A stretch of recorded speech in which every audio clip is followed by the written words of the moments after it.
Good morning, this is Mona and this is my morning view. Today, spring edition 2025. Sun is shining, absolutely blue sky at the moment. It's been crazy with the weather the last couple of days. You just don't know what it's going to do. So, with that, there is a chilly wind. There's a chilly wind. So I went back and put on my jacket in order to do these views. Oh, and there she is, the star of the show. There she is. All right. So, today, Memory Monday. I'm not quite awake. Not quite sure what I'm going to talk about or where it's going. I have a feeling because it's Memory Monday.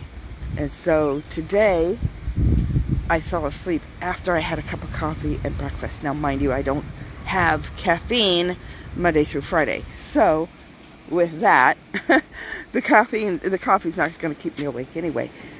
But I was feeling pretty tired this morning. Almost like I didn't sleep, but I know I did. There's Mr. Robin. Hi, Mr. Robin. Oh, let's see. Memory Monday. Okay, this was my thought before I started this, but I haven't really gotten into the thought itself.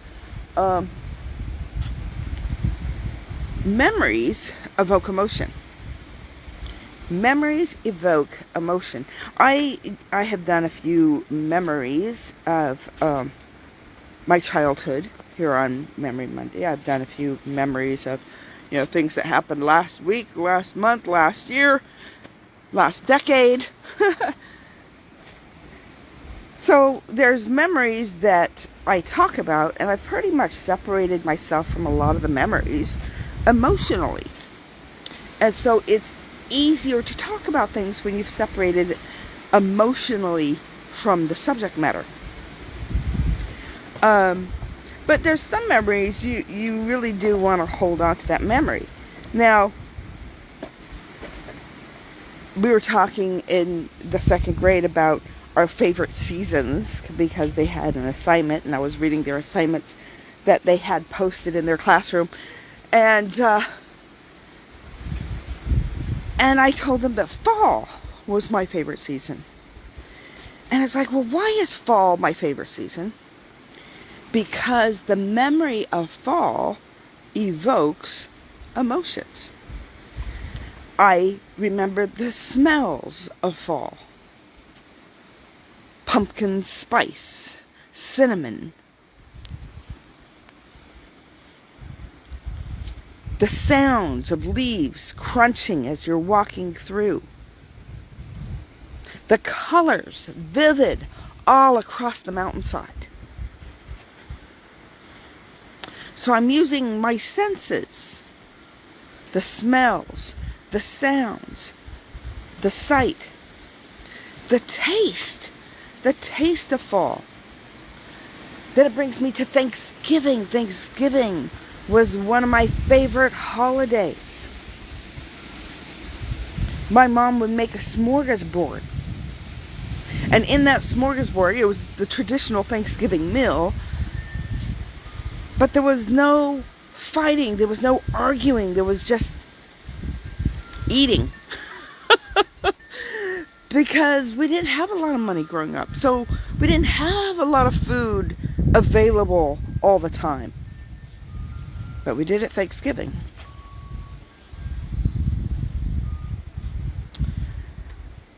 Touch. Fall had that between the summer and the winter, so it would get cool and crisp, and you could feel that cool, crisp air on your skin. But it wasn't cold, it wasn't bitter. And it wasn't hot. I grew up in Northern California.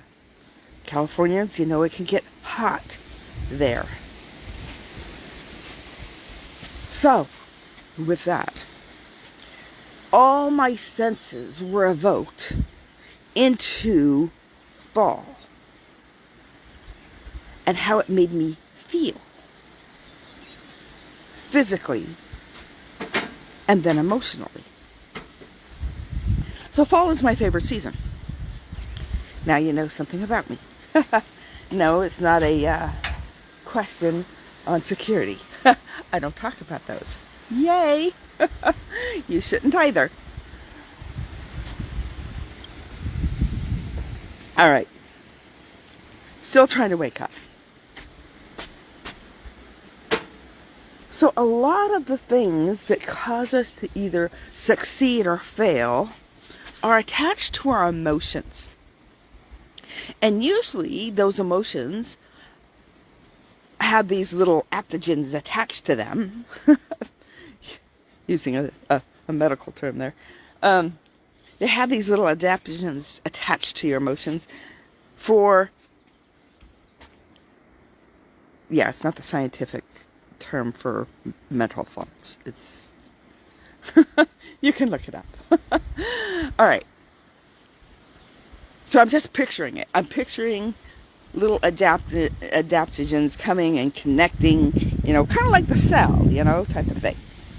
But I'm just picturing it in my mind, my emotions. Here's my emotions, and here's the little connectors and the receivers, and they're all coming together and attaching or not attaching, depending on whether the receiver or the receptacle is not conducive to that, right? So, with the emotions, when something happens negatively, and your emotions are ready to receive that negative information, they attach.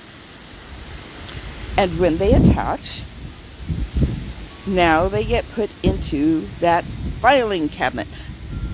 Have you ever watched the movie, it's a cartoon, called Joy? Joy. That, it really puts it into perspective. Because emotions are attached to memories. Or memories are attached to emotions. And so when you have more of these feel-good emotions than negative emotions, then, you'd have a fairly good life. But there's also this strength of the emotion. Like, I can tell a story about my past. I can talk about a certain situation that happened. For example, when I worked in corporate, and the emotion that I felt while I was in corporate, and all the pain that I carried with that. Well, I have to attach myself in the memory. But when I speak, I can speak with that same intensity without putting the emotion onto it. But you have to be careful, because you can slip back into that emotion by speaking about it so passionately. So I'm more, I'm a storyteller, so with my storytelling, I create big, more like stage theater versus movie theater. Movies is more fact of life. You're going about your life in the movie, and it could be dramatic if it calls for drama. If you are on stage, everything has to be big. You got people way back in the back trying to see what's happening. So all the gestures are dramatized. They're all out of proportion. Same thing with the makeup. It's all out of proportion. And same with Hollywood. The makeup's on pretty thick because the lights, when they're filming it, they're especially filming indoors. So you have all these lights, cameras, action, right? Actors, a lot of them, some really good ones, they really get into their character. But what they have to do is they have to release that character when filming is over. They have to be able to detach and walk away from that character. I think a lot of actors have been tormented in life because they got into a character. And one such actor that I believe was in that scenario is the guy that played as the Joker on Batman. You know who it is. I knew who it was a few seconds ago, and then the name went out. So maybe, the name is not important. It was the character. His name is important. It's important in life. It's important to remember people who have passed away. But I had gotten a piece of tree in my coffee. So I had to dig it out. Squirrel moment. So yeah, he died. And I think part of that reasoning is he had gotten so into his character to be able to play the very best Joker that ever was. Now, I have not seen the movie, but I've heard people talk about his performance. And so it's just one of those things that he didn't release it when the filming was done. When they said cut. When they said, we're done with the scene. We're done with...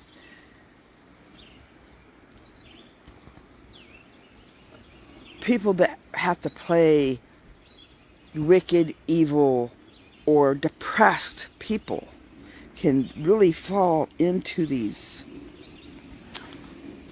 I got spam coming in.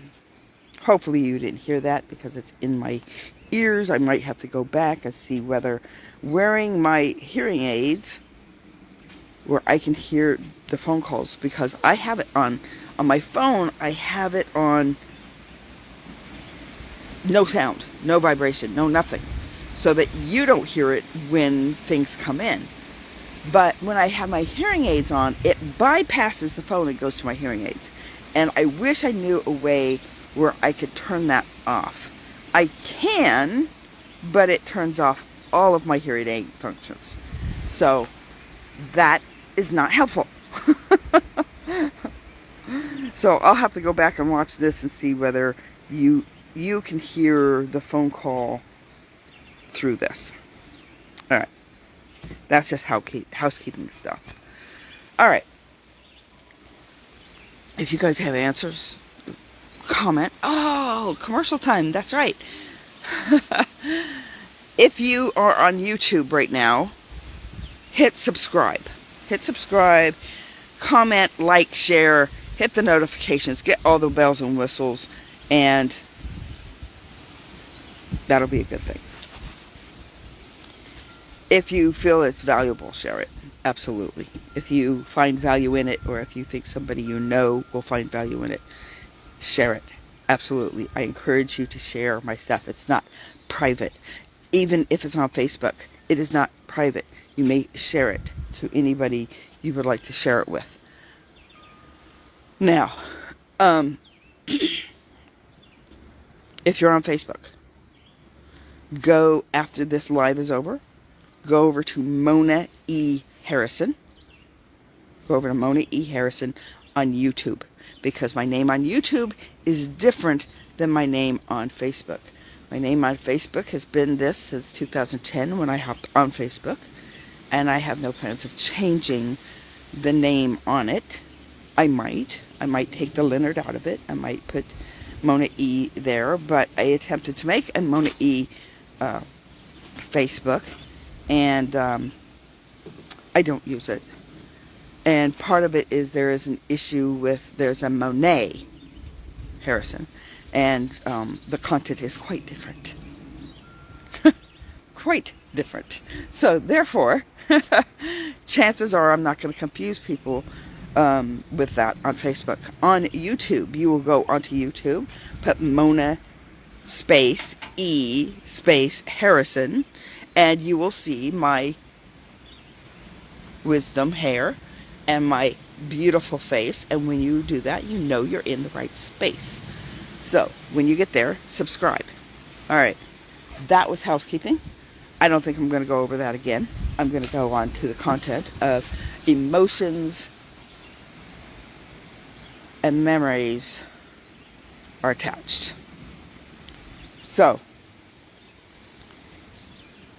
when we talk about something that our emotions are still attached to, We evoke all that energy into it. Everything does have energy. Everything does, even when you feel like you don't, because you haven't woken up yet. Everything has vibration. That's scientifically sound. When I talk here, I talk Bible first and foremost, science, history secondary. But I do talk about science and history, especially when it comes together with the Bible. You have to remember that God invented science. God is this wonderful mathematician. And I think science is a mystery for us to find out. And a lot of times they tag science as theory, like the theory of evolution. Some people may disagree with that, but there's a reason why it's called a theory of evolution and not the science of evolution, because it is a theory. So when you take theory as fact, you're taking your hypothesis and you're denoting it as this is how it is. Where a hypothesis is, if this, then maybe that, or could this happen? What would happen if this should happen? This is my hypothesis. So you start out with your question. Your question is, what would happen if, and then your hypothesis is, I believe this is what will happen if, or when.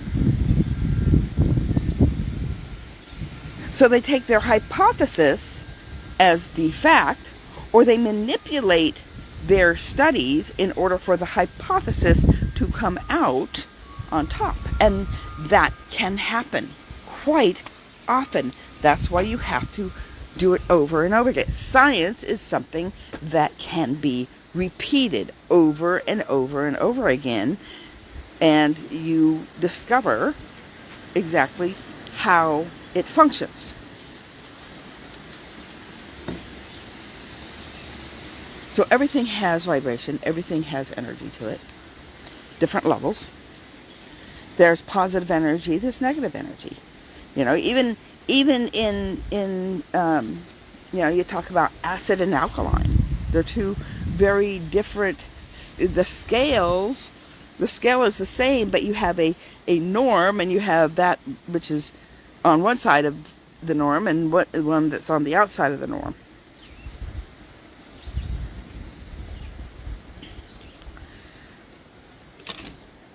So the emotions attached to your memory has vibration, negative or positive. There are certain negative vibrations that are equal to a cancer state. That goes into the alkaline acid base, right? Into that scale. There are certain negative emotions, I'm going to say it again, there are certain negative emotions that are equal to cancerous state. And so a lot of people get caught up in their memories, and they have things attached to their emotions attached to their memories, and those emotions are negative, and some of those negative emotions are equal to cancerous state, and therefore eventually cancer is formed. It is not the only reason cancer is formed. Okay, there are people that died of cancer that were in the love canal, for example. In toxic environments, they were exposed to chemicals and toxins, and it had nothing to do with their emotions. So it's not the only thing. I'm just saying that it is there. Okay? So emotions attached to memories can cause you to fail or succeed because it depends on the level of intensity you have attached to those emotions. things like relationships, how many times you have failed relationships. It may not have been the other individual. It may have been, you. It very could have been you. Because you drew that individual to you by the way you are, by the energy that you expound out of your body, out of your mind,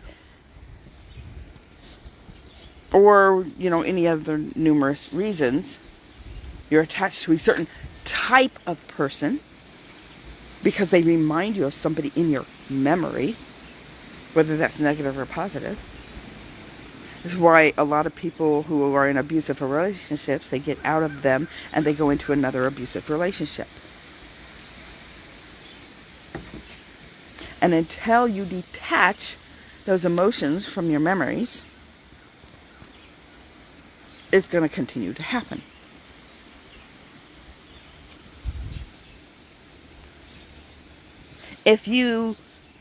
I remember.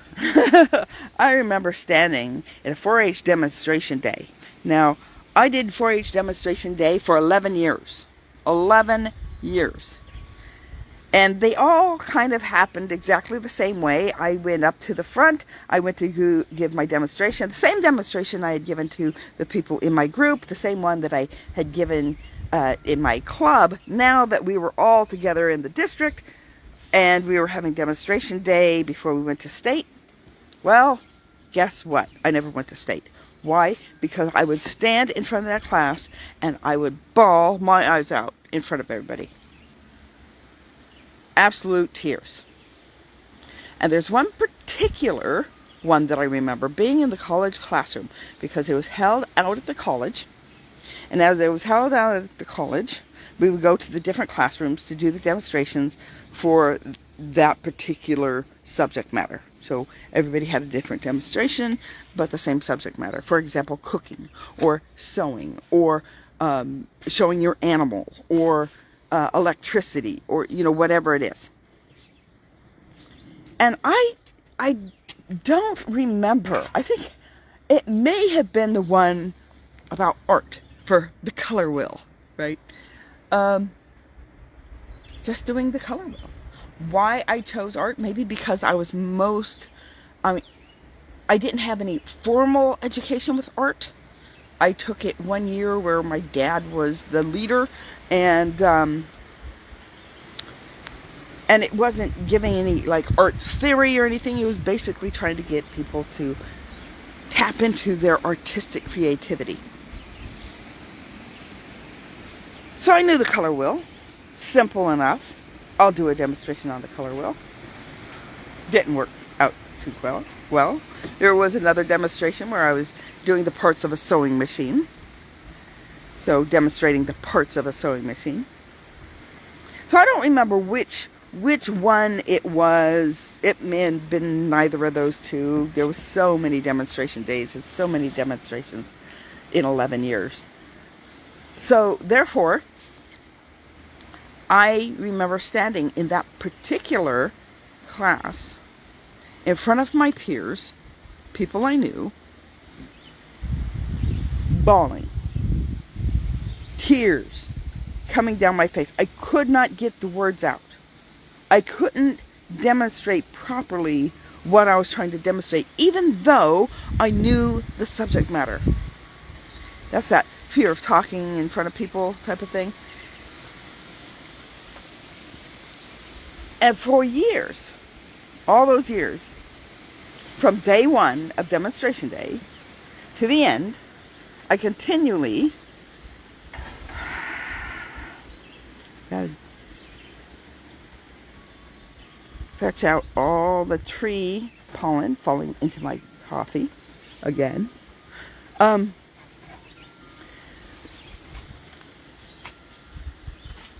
knew it was coming. The next year I'd go to demonstration day. And I would remember the last demonstration day. And the tears. And the nervousness. And it just set up a failure for 11 years. Solidifying that I cannot talk in public to people.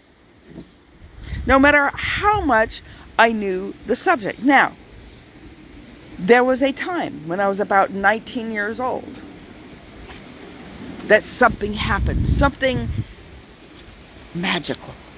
It wasn't magical. It was a decision. And a lot of times we come down to, it has to be a decision. A decision, the root word is incision, which is, guess what? Cutting away. So sometimes our decision is cutting away. So I cut the emotions from the memory, and I said, no more bawling in front of people when I speak. It's not happening anymore. So yes, I do weep when I talk to people, when I feel the Spirit of God giving a word, and there's just something to it, and I get, emotional. That happens, but it's not me publicly speaking. That's just something happening, because there's something happening. I can't explain that. I can't explain it. I might be able to explain it to some Pentecostals or something, maybe. But when I'm speaking a word, a prophetic word, to someone, or to a community, or to a church, to an organization, whatever it is, if I'm speaking something that is being just downloaded, sometimes the emotions do get there, and I start to weep, but not out of fear, not out of crying, as in all the emotional stuff that goes with that. There's a difference between that type of emotion and the emotions that cause stage fright. So I decided that I was no longer going to cry when I spoke to people. And guess what? I have the ability to stand in front of crowds and speak to people. Probably better than I do here, in a way. My problem with speaking to crowds is, if it is a planned speech, then my memory gets in the way. And I sit there and go, okay, I forgot the next line, and I have no idea where to go from this. I'm trying to think of the line. Now there's this awkward pause. Why am I stopped thinking? I can't find the thought. What's the next line? And so sometimes it can get chunky if my memory, or lack thereof, get in the way. But fear of being in front of them? Nah. As long as you can handle me pausing to at least get, maybe I have to skip a section and go to a section that I know. And then maybe I'll go back to that section. But who knows, because then it's not in order, and now my brain is all mixed up, and I don't know whether I said it or didn't say it, or I'm saying it again. Or, does anybody really notice? When I pause for a really long time, people notice. Yeah.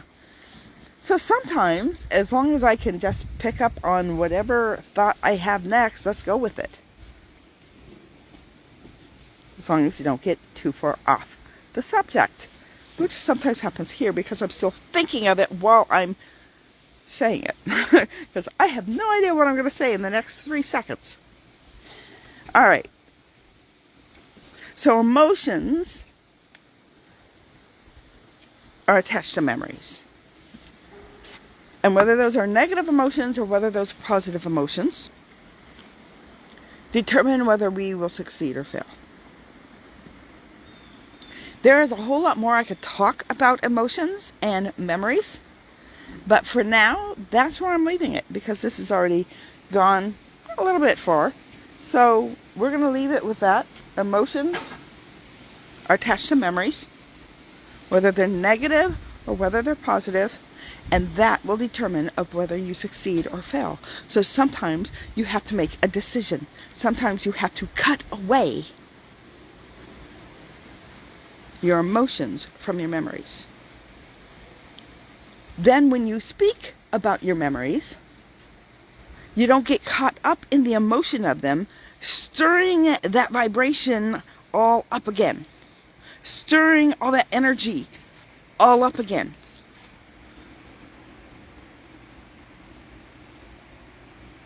If you have any questions, you can reach out. Go ahead and remember to subscribe right there. Subscribe if you're on YouTube, Mona E. Harrison, and have a blessed, blessed day. Thank you, Jennifer, for watching, and I will see you all tomorrow for Tips Tuesday. All right.